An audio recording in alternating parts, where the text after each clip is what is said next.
everyone, welcome to Aakash. This is Lavina Singh, your botany faculty, and today I am here to discuss this very test paper, that is AIATS Plus Phase 2 Mock Test 2, that was conducted on 26th of January 2025.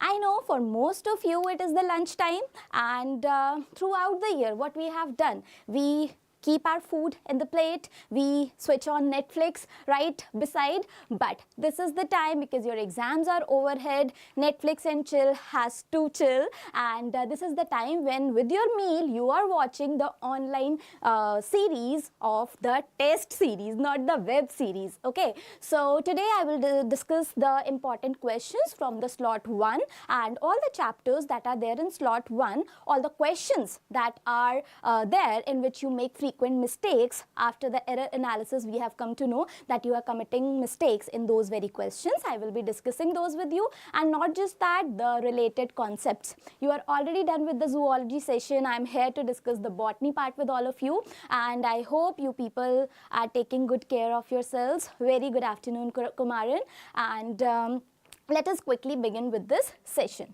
Okay, so the chapters from which I will be taking up the questions will be Principles of Inheritance and Variation, Microbes and Human Welfare, Ecosystem, Cell Cycle and Cell Division, and Respiration. Okay, so these are the chapters from which the questions will be discussed, and here we have the very first questions in which the students were committing frequent mistakes. So let us see what is the question and what should be the correct answer and the related concept.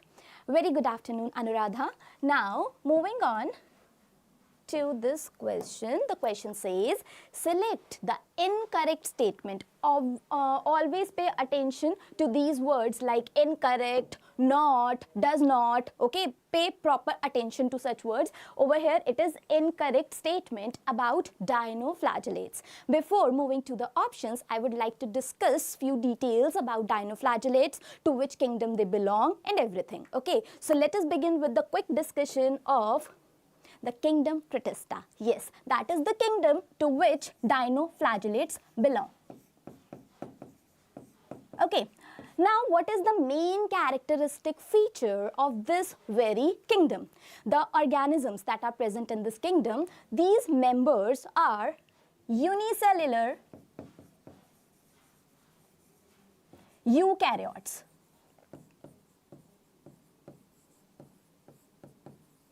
Okay, these are not the prokaryotic organisms, they are definitely the eukaryotic organisms, and they are unicellular. Alright, now kingdom Protista, we can simply divide this kingdom into 3 subcategories. Okay, the members into 3 subcategories. The first one will be of the photosynthetic autotrophs.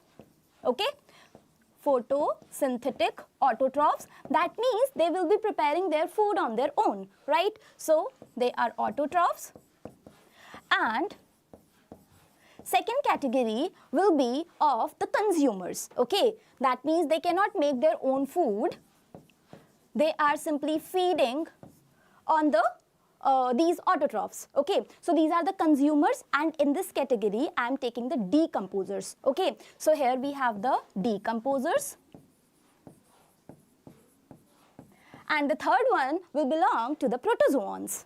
Now you will say, ma'am, protozoans are also the consumers only, they are also heterotrophs, but they are not the decomposers, so I am putting them in a separate slot. Okay, so these are the protozoans.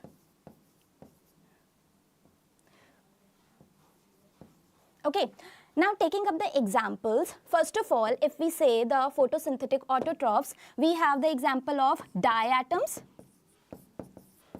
Okay, and the other one is from the question itself, that is the dinoflagellates. Yes, dinoflagellates are the autotrophs. They can perform photosynthesis. Okay, and if we want to take up the example from the decomposers, we have the slime molds. Okay, and protozoans, we have the example of sporozoans, right? They have the spore-like infectious stage in their life cycle, right? So these are the examples. Now where we have to focus? We have to focus on the dinoflagellates, right? So I will discuss some main characteristic features of dinoflagellates with you, on which several times questions are asked in NEET exam. Okay, clear with this? Now let us see what are the main characteristic features of dinoflagellates. Okay, first of all, if we are considering dinoflagellates, these are unicellular. Obviously they are belonging to the kingdom Protista, so they have to be unicellular, right? And also they are motile. Okay, they are unicellular and they are motile, and if they are motile then some structures have to be there that are providing motility to them. तो कौन से structures होते हैं वो? Those structures are basically flagella, right? Because of flagella, these dinoflagellates are motile, and the flagella are actually 2 in number. Okay, next characteristic feature is they have the, see, they are unicellular, they have the presence of a cell wall, and the cell wall is made up of stiff cellulosic plates. Okay, so this is a very important characteristic feature. Stiff cellulosic plates are present in the cell wall. Okay, now third characteristic feature, see, these are so they are having so much variety of colors. Okay, they can be yellow, blue, green, red in color, and whatever color is being emitted that by that particular dinoflagellate, the dominant pigment will be present, right? And what are those pigments? There is the presence of chlorophyll A, chlorophyll C, xanthophylls, right, as well as carotenoids. These are some of the pigments that are present in the dinoflagellates. Okay, depending on the dominant pigment, the color will be exhibited. Okay, next characteristic feature that we have of the dinoflagellates is they exhibit a very beautiful, very beautiful natural phenomenon, and that is of bioluminescence. Okay, that is of bioluminescence. You might have seen those in the National Geographic Channel or maybe in the movies. Bioluminescence is basically when the body glows like this. Okay, this is the first image is representing the phenomenon of bioluminescence, when there is an abundance of dinoflagellates in the water body. They are having an enzyme called as luciferase, and because of that enzyme, this beautiful phenomenon can be seen. All right, seems so magical, and yet it is being done by these dinoflagellates. Okay, next characteristic feature is of the second image that you can simply see, and also the most frequently asked question, that is of red tides. Okay, so red tides are also caused by dinoflagellates. Okay, and in this case you are asked a particular example. कौन सा example है वो? That is of Goniolux. Okay, it is important, rather very important. Okay, so Goniolux. Goniolux is the dinoflagellate that is red in color.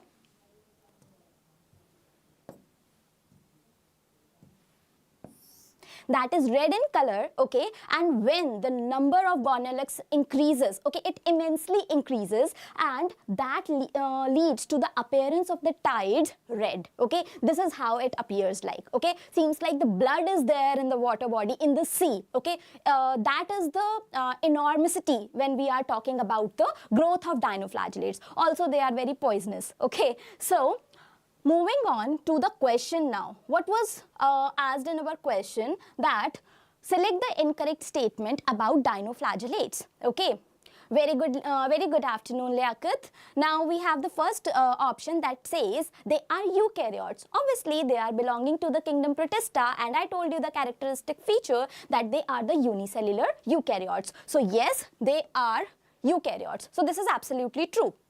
Next, the cell wall has stiff cellulose plates. Yes, there is the presence of stiff cellulose plates. So this is also absolutely true. Third one is Goniolux is a red dinoflagellate. See, it is very important. Either the question can be asked directly from the this red tide topic, okay, or the Goniolux you can be asked in the form of an example in the options, or it can be in the form of statement in the particular option. Okay, so it is very important when it comes to dinoflagellate that you remember the name of this very organism. Okay, so this is also true. I told you it is the red colored dinoflagellate, that is Goniolux. The last one is most of them have single flagellum. Okay, I told you these are the motile organisms and they have the presence of 2 flagella. Okay, and the flagella, they are, I'll draw the structure for you. They have the presence of stiff cellulosic plates, right? This is the structure, roughly, this is the structure of Goniolux, sorry, of the dinoflagellates. And if we are speaking of the flagellum, the presence of flagellum is such that one is in the longitudinal position, okay, in this form, okay, and the other one is in the transverse form, okay. So the other one, I'll make yellow in color, this is in the transverse form, okay. Just like we wear a belt around our waist, okay. So similarly, this is having this flagellum. Now they are also called as the whirling whips. Okay, why is that so? Why they are called as whirling whips? What do you understand by whirling? Round motion. Okay. Now have you ever played with a Beyblade or maybe a top in your childhood? Maybe abhi bhi khelte hoge. So what happens? We simply pull the string. Okay, that is basically surrounding that top or the Beyblade, and when we pull it, it simply whirls like that. Okay, that is the function of this transverse flagellum. Okay, and this longitudinal flagellum provides to and fro motion. Okay, so when both of them work simultaneously, these particular organisms appear like whirling whips. Okay, so that is also a fact that you should know. Alright, is this clear? I hope the question is clear, related concept is clear, and the characteristic features of the kingdom is also clear. Okay, moving on to our next question. The question is, okay, just hold on a minute. The question is question number 118, which says, which of the following is not a significance of meiosis. Okay, in the previous session when I was discussing the question paper 1 with you, I discussed the significance of mitosis with all of you. Okay, those who have missed it can simply go and watch that video. All right, and over here today I'll discuss the significance of meiosis with you. Okay, not the whole process of meiosis, it will take a long time, but a brief of it. Okay, so that we can simply answer this sort of question, okay, whenever it is asked. So what do we understand? Before coming to the options, I would discuss this topic with you in brief. What happens during meiosis? See, जब हम meiosis की बात करते हैं ना, meiosis is basically reductional division. Reduction मतलब कम हो जाना, right? So reductional division here we are speaking of. Now, reduction of what basically, right? If we are saying reductional division, the question arises, reduction of what, right? Reduction of the chromosome number, right? And how does that happen? We all have studied meiosis very thoroughly, and we know when we are speaking of a cell, okay, let us say it is a diploid cell. Right? This diploid cell will undergo meiosis, okay? And meiosis is taking place in 2 shifts, meiosis 1 and meiosis 2, right? So when this cell will undergo meiosis 1, what will happen? This will lead to the production of 2 daughter cells, okay? 2 daughter cells, and those will be the haploids, okay? These are the 2 haploid cells. Now this is just meiosis 1. Meiosis 2 will also occur, right? Meiosis 2 will take place now, right? And that will further lead to the formation of, again, 2 haploid cells, right? It is similar to mitosis. There is no further deduction, okay? So during meiosis 1, the reductional division, it is actually the reductional division, meiosis 1. And while we are speaking of meiosis 2, it is just like mitosis. There is no further reduction, okay? So there will be the formation of 4 haploid cells, okay? Generally referred to as gametes, okay? Because meiosis is related to gamete formation, right? Now, this is one particular cell that we are speaking of. Now, what are the options? Let us see. healing and regeneration, that the significance of meiosis is healing and regeneration. Is that true or not? We will discuss, but let's jump to option 2 first. Formation of gametes. I just told you that yes, the formation of gametes is taking place. These 4 cells that you are seeing over here, these are nothing but the gametes. Okay, so yes, when we are speaking of gamete formation, meiosis comes into play. Okay, now second is, so this is true. This is a significance of meiosis. Introduction of variations. Now, how variations are getting introduced? I know you people are smart enough. You already have studied this a lot many times. But I will, give you a revision session for the same. Now, let us say this is the cell belonging to the mother. Okay. Now, the other meiocyte is from the father. Right, and the same process will go on. Meiosis 1 leading to the formation of 2 haploid cells. Further meiosis 2 leading to the formation of 4 haploid cells. Right? Now this is happening in the father. Right? Now what happens when the gametes are coming from mother? When we are made as humans, if we are considering, now we are the product of our mother and father. Sperms are coming from father, egg is coming from mother, they are fusing together and leading to the formation of a zygote. From the zygote development, a fetus is made and hence we are made. Okay, so basically the gametes will be coming from mother and father, and there will be the fusion of gametes that will lead to the formation of a zygote, and that is again a diploid cell. Okay, so what is happening? Variations are happening. Are you exactly a clone of your father or your mother? No, you are a mixture of both of them, right? So that is because of the variations that are being introduced, right? So we simply say that there is the presence of this particular combination, right, fusion of gametes, okay, and that will lead to the formation of zygote. So are variations occurring over here? Yes, introduction of variations will definitely be there. One from father, one from mother, mixture of both, hence variations. Okay, very good afternoon Pankaj, very good afternoon Dashrath. Now option number 4 says maintenance of chromosome number. We can clearly see in this representation that the chromosome number in the parents was 2n, 2n, right? Double the number of chromosomes. It reduced first and then again got restored in the offspring. Okay, so the chromosomal number is getting maintained and hence the option number 4 is also true. Now, coming to the option that is correct for this very question, right? That is not a significance of meiosis, right? And that is our option number 1. So this is absolutely true. Okay. Healing and regeneration is actually a significance of mitosis, not meiosis. Now what is mitosis? Mitosis is the equational division. Let us say somebody got wounded, okay? There is a cut on their arm, okay? Now what happens? The skin is not there, okay? Because it is the wound over there. Now the wound has to heal. In order to heal the wound, the body will have the tendency to form the cells, the epidermal cells, so that the skin is regenerated over there, right? In order to do that, rapid division of cells will take place, right, to form the layer of skin, and those cells are the somatic cells, and the division in the somatic cells will lead to the healing and regeneration, right, healing and regeneration of that particular layer. So mitosis is the one that is performing that particular function. Meiosis is strictly playing its role in gamete formation, hence variation and the maintenance of chromosomal number. Okay, very good evening Janak. So yes, everybody has given the correct answer, that is option number 1. Okay, so I hope this is clear with you, the concept is clear with you, right? And this question is very frequently asked, okay, that what is the significance of meiosis, what is the significance of mitosis, or maybe the odd one can be asked. All right, I hope it is clear. Now moving on to the next question. The next question is, consider the following pedigree chart.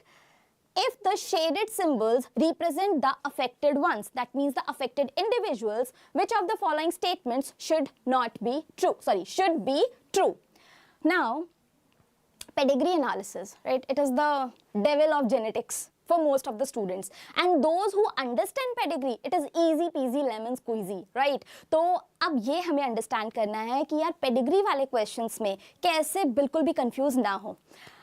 There is a little information for you people. I have made a full-fledged live video. It is recorded. The session is right there in the Aakash NEET channel. You can go and watch that on how to solve pedigree. Okay, and over there I have told you very good tips and tricks as well as clues how to identify which type of disorder is being represented in a pedigree. Okay, so you can watch the detailed session over there, but this is also a session I am conducting, so I will definitely tell you what are the quick tricks to identify a pedigree. Okay, over here this is a simple pedigree that has been given, but we need to understand that how to study a pedigree if some complex question is asked. Okay, that is often asked in the NEET exam. Okay, so let us understand how to solve a pedigree. Now, this is a pedigree that has been given. Now, I want to first tell you that how to identify whether a particular trait that is there in the pedigree is dominant or recessive. Okay? There are only two possibilities, right? Either the trait will be dominant or it will be recessive. Okay? From this pedigree, what do you see? There is this particular generation of parents that are not affected. They might be the carrier, but they are not showing the disease, okay? And rest of the generations, you can see generation 2, generation 3 over here, okay?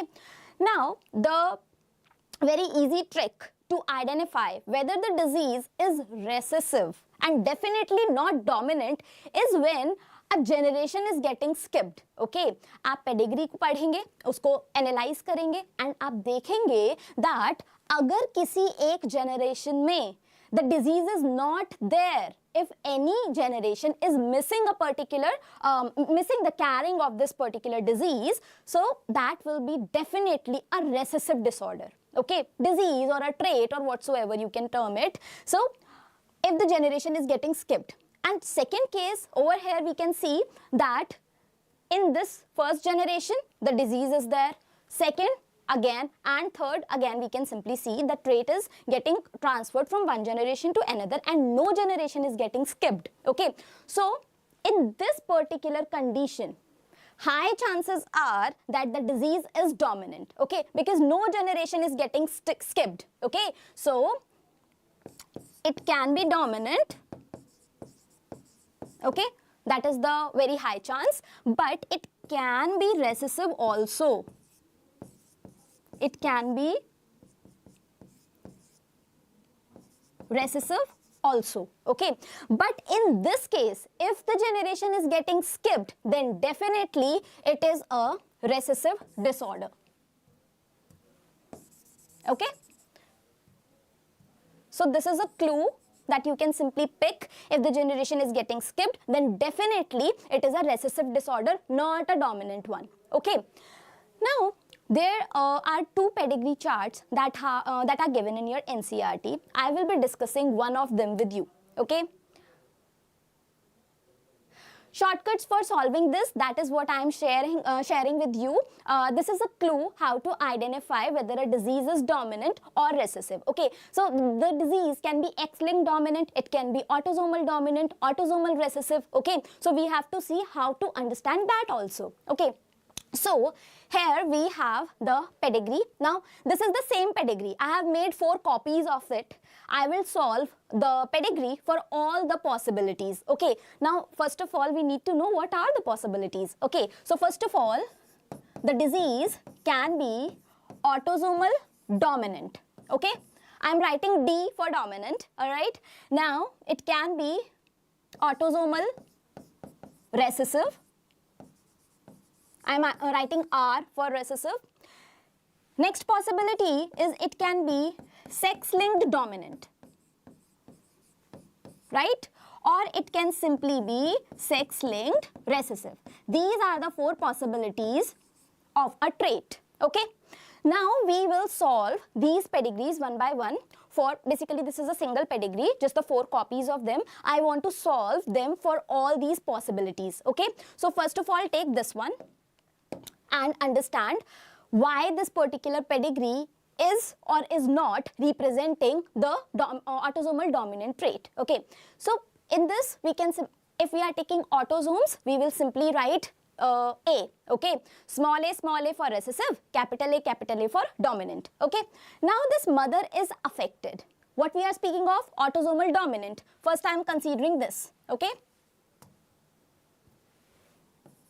first I am considering this, that is autosomal dominant. Now let us understand, this female is affected. Okay, if she is affected, then the possibility is she can be having the genotype this, capital A or capital A small a. Okay, because the disease is dominant, so even if single capital A is present, then also the disease will exhibit, right? So these are the possibilities in this female, the genotype. Okay, and this male, he is not affected, right? And if he is not affected, then definitely he is having the genotype of small a, right? Because had there been the presence of capital A, only one, then also this will be affected individual, but it is not. That means it is having both small a with him. Okay, now speaking of the generation 1, this couple is having one son that is affected. Okay, and if the son is affected, so one will be coming from father, that is small a, right? He cannot give anything else. He is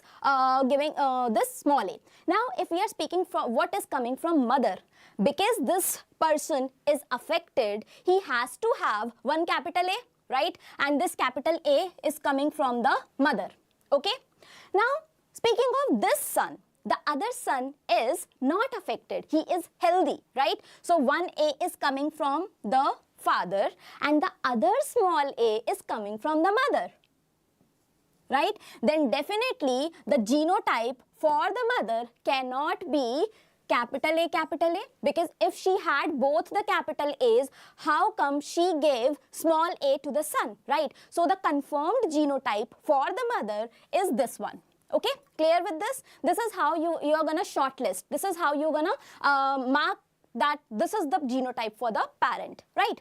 Now speaking of the other daughter that is affected, so again she is having capital A from the mother and small a from the father. This is the genotype for this girl, right? She marries a healthy man. Again, if the man is healthy, he is having the genotype small a, right? And if we are speaking of this affected daughter in the F3 generation, over here we see there is the presence of capital A and small a, because small a is coming from the father, capital A is coming from the mother, and hence the baby girl is affected, right? So over here we see that this particular pedigree is standing true for autosomal dominant disease. Okay, so the example of one autosomal dominant disease, can you tell me in the comment box? What is an example of an autosomal dominant disease? I want to know in the comment box. Please let me know. Okay, chaliye. Now I am solving the same pedigree for the next possibility, that is autosomal recessive disorder. Okay, so let us see whether this particular pedigree stands true for that or not. Now autosomal recessive की जब हम बात करते हैं, so what is the possible genotype for this girl now? This female is having the disease that is exhibited by the recessive allele, right? And in order to do that, both of them have to be recessive, right? So over here the genotype, only possible genotype is small a. Only then she will be able to express the disease, right? And for the male, because he is healthy, he can have both the possibilities. He can have capital A small a or capital A, right? The situation is getting reversed now. You can simply see, right? Because it is a recessive disorder now, right? So he can have both the genotypes. Now we have to cross down one genotype of father. क्योंकि कोई एक है, we have to see कौन सा, right? So over here, let us speak of this healthy individual. Now this boy that is healthy, he is getting small a from mother because she cannot give anything else, right? And definitely capital A from father because he is healthy, so one dominant has to be there, right? So both the genotypes are possible till now. If we are speaking of this affected daughter, okay, so affected daughter will again get small a from mother, yes, and she has to get another small a that will come from the father. So this is the genotype for this girl, right? And this small a can only come only when the possibility 2 is deleted, right? This cannot be the genotype because he is giving small a. So he has to have small a to give small a, right? So this is the possibility. Now we are speaking of, so far so good, we can see that it is qualifying for autosomal recessive trait. Moving further, we see that this affected girl is marrying a healthy man, right? Both are the possibilities, and the daughter of this couple is affected. If she is affected, then again this possibility is nullified, and only this is the possibility for this particular male. So she is getting affected. So this particular pedigree is also standing true for autosomal recessive disorder. Okay, so Rahul has given the answer in the comment box. Marfan syndrome, okay, the example we will take, this is also true, but we will take an example from your NCERT. So autosomal dominant disease, if we are speaking of, the example has been given in your NCERT, myotonic dystrophy, okay. And please keep this thing in mind that you have to read your NCERT very, very thoroughly, okay. Whatever diagram is given, whatever image is given, the captions below those diagrams and images, you have to read them very nicely, because some disorders, some points, some examples are there in the brackets, okay. So please pay attention to your NCERT, read it as much as you can, okay.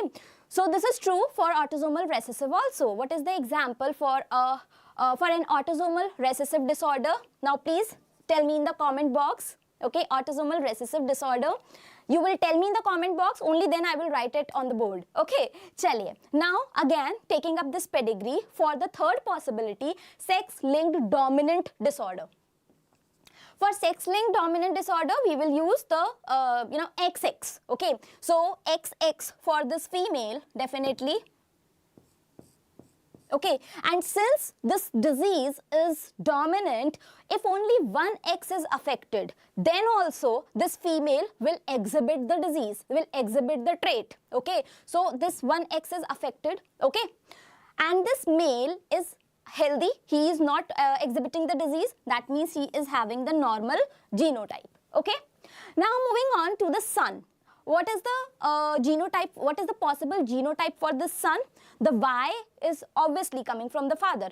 Mother cannot give the X, na? Oh, sorry, Y. So this is coming from the father, and because he is affected, so the X, the affected X will be coming from the mother, okay? So this is the genotype for this particular offspring, okay? Now moving on to the non-affected individual. This son is again getting Y from the father, and obviously the healthy X from the mother. So yes, this is the true genotype, right? I do not have to take both the affected X's over here, because this male is not affected, and in order to be not affected, he has to carry normal X from mother, and she can only give normal X if she is having the normal X, and that is why this is the true genotype. Very good, Rahul. The answer is cystic fibrosis for the autosomal recessive trait. Okay, I'll pen it down for you. Now, completing this pedigree first, right? So here we have the other one, the affected daughter. She is having X from father. The father is giving the normal X because he is having the normal one only, right? And the affected X from the mother. Okay, and this is the, again over here, this is the normal father. So this female will carry one X from father, that is definitely the normal one, and one X from mother, that is the affected one. Okay, I'll write it for you. Okay, so this is the representation of the genotype for this affected daughter. Now you see, most of the students might not be knowing this. This single pedigree from your NCERT is true for these three traits, right? Sex-linked dominant, autosomal recessive, autosomal dominant. All of them are getting satisfied by this pedigree, okay? So you have to see all the possibilities in a pedigree, right? And this is Example I will pen down, that is cystic fibrosis. Very good.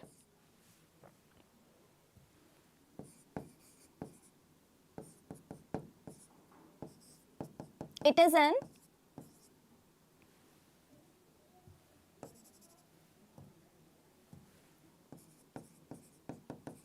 okay. So this is the disease autosomal recessive. Sex-linked dominant, is it getting satisfied for sex-linked dominant disease? Definitely. We can simply see all the possibilities, and this is true for sex-linked dominant also. Okay. So this is true for this one and this one. The last one to check is sex-linked recessive. Okay. All right. So here we have the genotype for the mother. If the disease is sex-linked recessive, then both the X's should be affected.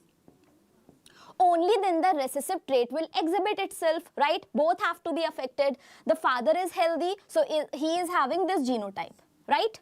Now speaking of the son that is not affected, the healthy son, right? So Y will come from the father, definitely, but the X will come from the mother. Okay, and if the X is coming from mother, it has to be the affected X, right? And if that was the scenario, the boy has to be affected. He has to be diseased, but he is not. So this pedigree is not satisfying the fourth possibility, that is of a sex-linked recessive disorder. Okay, so this is the pedigree from your NCERT that is possible for all these three possibilities. It is not true for your sex-linked recessive disorders. Okay. Clear with this? So this is how you're going to solve pedigree. This is how you're going to apply clues, right, to check whether the disease is dominant or recessive. And there is one more clue. If a disease is Y-linked, okay, when we are speaking of Y-linked, we do not mention recessive or dominant. We simply say Y-linked because in case of Y-linked, recessive is not the condition because एक ही तो Y होता है. Only one Y is there. So how it can be recessive or dominant? It will be there. So the disease will exhibit itself. Okay. And the clue for that is, if you observe in a pedigree chart that in all the generations only males are affected, because males are having the Y only, right? The females are not having Y. They will not be affected. So that is a clue to check whether the disease is Y-linked. Okay. Clear with this? समझ में आ गया है सबको? All right. So can I proceed to my question? Okay. Now in this question, you have been asked if the shaded symbols represent the affected. Okay. We know the shaded symbols do represent the affected. Then which of the following statements should be true? The first one says the trait is due to X-linked recessive gene. Okay. If the gene is X-linked recessive, okay. So if we see the genotype of this mother, what should be the genotype of this mother? Because it is a recessive trait, the genotype should be this, right? Because both have to be affected, only then the disease will exhibit itself. But the mother is having the genotype X, both X is affected, but she is healthy, right? She is healthy. So definitely the first one is not right, okay? Because had it been X-linked recessive, she will be carrying both the affected X and she must be having the disease. She is not having, and hence she is healthy, okay?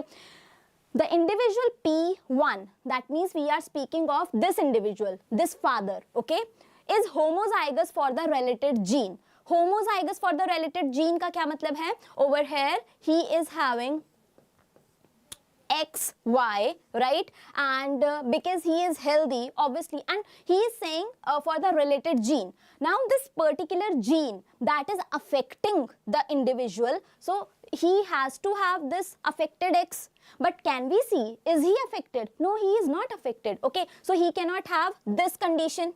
That means his X is healthy, okay? That is not satisfying the second option. So this is also not true. Third option says the trait cannot be a Mendelian disorder. Bacha, while we are speaking of the pedigree analysis, only Mendelian disorders can be studied through a pedigree. Okay, here we are representing a particular trait or a disorder through a pedigree. Okay, so it has to be a Mendelian disorder. Chromosomal disorders cannot be studied with the help of a pedigree chart. Okay, and the fourth option says the individual F2-1 and F2-2 must be affected. Okay. Now here you can see that the father, this mother, this father, these two daughters all are affected, right? If all of them are affected, then we can see that this father and this affected mother will produce the offsprings. Over here you can see, मैंने आपको एक clue दिया था, if the disease is recessive, then the generation will be skipped. It cannot be dominant. Okay, so definitely this disease cannot be dominant because this generation is getting skipped. Okay, so 100% this is a recessive disorder. Okay, and if the disorder is recessive, we will see that she must be having the genotype, both the X's are affected, and he must be having the genotype like this, right? And if this is, we are speaking of the sex-linked recessive. Okay, that is why I am using XXXY. And if the individuals are over here, we can simply say that X will come from the affected mother, the Y will come from the father, and this boy has to be affected, obviously. Okay, so he will be the affected one. Again, if we are considering this daughter, affected X will come from mother, affected X will come from father, and the daughter will also be affected. Okay, तो इस case में आप देख सकते हो that this particular option is true. अच्छा, यहाँ पे cannot लिखा हुआ है ना, so it is not true, obviously. Please pay attention to these not, cannot, does not. Okay, odd one out, you have to pay attention. Okay, and the fourth option is absolutely true, that both F1, F2 first individual and F2 second individual will be affected because their parents are affected. Okay, and it is a recessive disorder. Okay, so this is true for the fourth option only. I hope this is clear with all of you. Now moving on to the next question. In a cross between a male and female, both heterozygous for sickle cell anemia gene, what percentage of the progeny will be diseased? Okay, so whenever we are reading a question, discussing a question, so far so well you people are aware that we study the related concept also. Okay, so I will be discussing the sickle cell anemia with you. Okay, what are the characteristic features, how it is getting transmitted, and everything. Okay, so beginning with sickle cell anemia.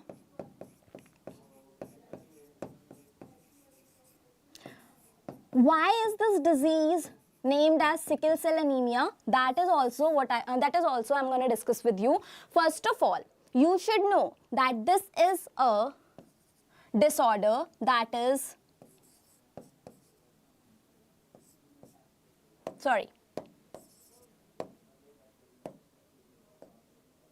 okay, I'll use different color for this. When we are speaking of sickle cell anemia, it is basically autosomal recessive disorder.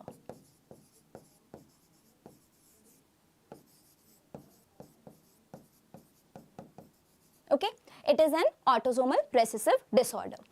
Now, second thing that you have to keep in mind, what are the other characteristic features of this particular disease? It is controlled. It is controlled by a pair of alleles. And what are those alleles? That is HBA and HBS. Okay.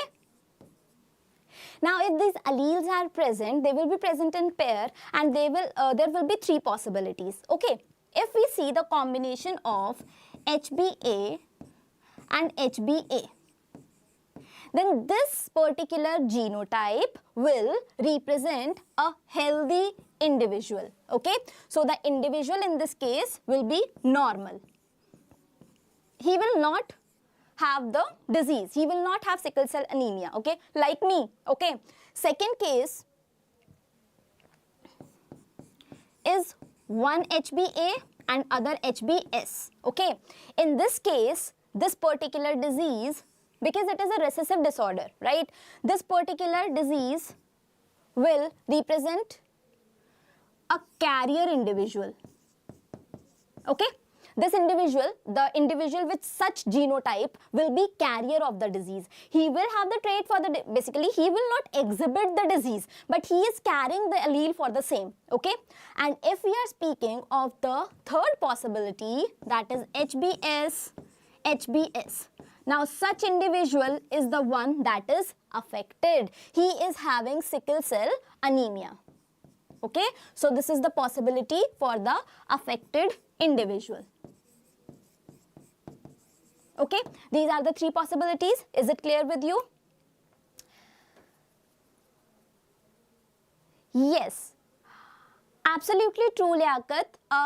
If a pedigree is true for a dominant trait, it can also be true for a recessive trait, as I discussed with you in the previous example, and that is right there given in your NCERT also. Okay, so if you are solving a particular pedigree in your question, in your NEET exam, so you have to see if it is possible for one, you have to check for the other possibility also. Don't be overconfident about it. Don't rush to the answer, okay? Sometimes the question is in the form of a trick question, okay? So you have to sit, you have to see and go thoroughly through the analysis of that pedigree and then give the answer, okay? Now, coming back to the topic, that is, these are the three possibilities for sickle cell anemia. This is the normal individual, this is the carrier, and this is the affected one, okay? Now, what happens? Why, how does this disease occur? Okay, we see that it is happening because of the substitution. This is the diagram from your NCERT. What happens when the substitution of glutamic acid, okay, of glutamic acid takes place by valine. And what is the position for this substitution? On the 6th position of the beta globin chain of hemoglobin, all right?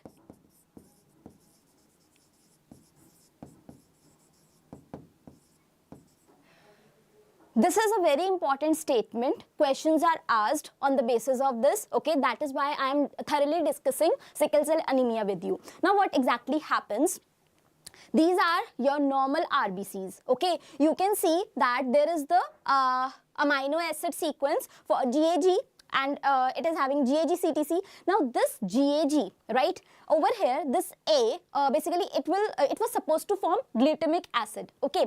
But what happened over here is A got substituted by uracil, okay? Adenine got substituted by uracil, and over here the code changes and the code becomes GUG, okay? So in place of GAG, we are not having this. We are instead having GUG, right? And we know different codes are supposed to give result to a different amino acid. And over here, in place of glutamic acid, there will be the formation of valine, okay? That was not desirable by our hemoglobin. And that is why this affects the shape of the RBCs. The shape is distorted, okay? We call it sickle cell anemia because this is a sickle, okay? With the help, Hindi में इसको हसिया भी बोलते हैं, right? जिसके help से घास काटी जाती है, okay? The farmers use, this particular tool to cut grass, right? It is called as a sickle, right? And our normal RBCs, they change their shape from biconcave to sickle shape, okay? To sickle shape. And if this is happening, what will happen? The oxygen carrying capacity of our hemoglobin will reduce, right? And the people who are affected by this disease, they have anemia, right? Why anemia? Because the oxygen flow is very less in their body. The oxygen is not properly getting transported in their body, and hence they will be anemic, right? So this is the situation that is occurring as a result of sickle cell anemia, okay? Now, coming back to the question, what was the question over here? In a cross between a male and female, again pedigree is there, both heterozygous for sickle cell anemia gene, what percentage of the progeny will be diseased? I'll quickly make the genotype for you. The heterozygous, okay. Over here I have the female, right? She is heterozygous. That means only one X is affected, right? Since it is a recessive disorder, one X is affected, right? And if we are speaking about the male, that means the father, he is also heterozygous for this, right? He is having one affected X, okay? That means this father will be having the disease because एक ही तो X होता है, right? And he will be having this disease, but this mother will be the carrier of the disease, okay? So the father will be affected and the mother over here, she will be the carrier, okay? Instead, we can simply write it in the form of HbA and HbS. Just like I told you, since these are the autosomes, okay? So mother is having the genotype, this, and the father is having the genotype, this.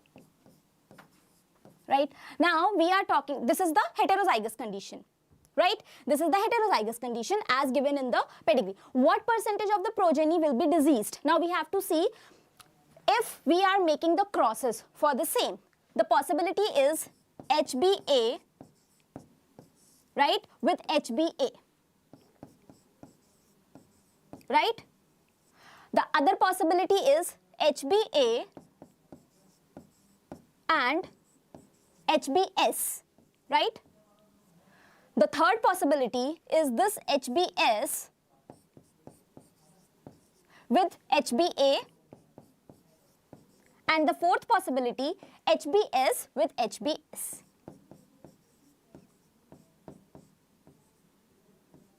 Right? These are the possibilities.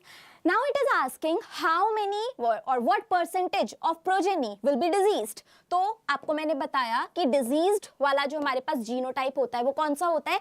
HbS, HbS. How many HbS can we see?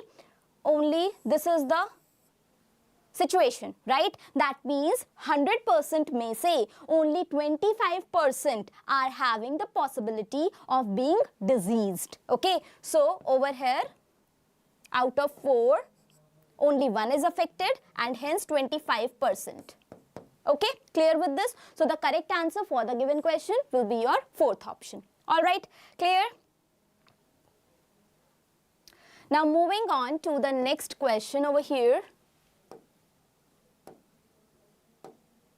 The microbe which is commercially used to produce statins, okay? So what are statins? These are basically blood cholesterol lowering agents, okay? And we have been provided these examples. You have to keep in mind that from microbes and human welfare, all the enzymes, the chemicals, the biofertilizers, bioenzymes, all of them are very important with respect to the examples that have been given in your NCERT, okay? The diseases that are mentioned, the enzymes that are there, the products that are produced out of them, okay? Please pay attention, okay? Yes, so read the NCERT carefully for the examples, especially from microbes in human welfare, okay? Now speaking of the statins, okay? Statins are produced by yeast, okay? And the name of the yeast is Monascus purpureus, okay? Monascus purpureus. And since it is the scientific name, we gotta underline it separately, okay? Bacterium, if we speak of, there are so many bacteria. For example, we have Clostridium butylicum, okay? And it is responsible for the production of butyric acid. These commercial products you should remember, okay? Butyric acid. And if we speak of other bacteria like Acetobacter aceti,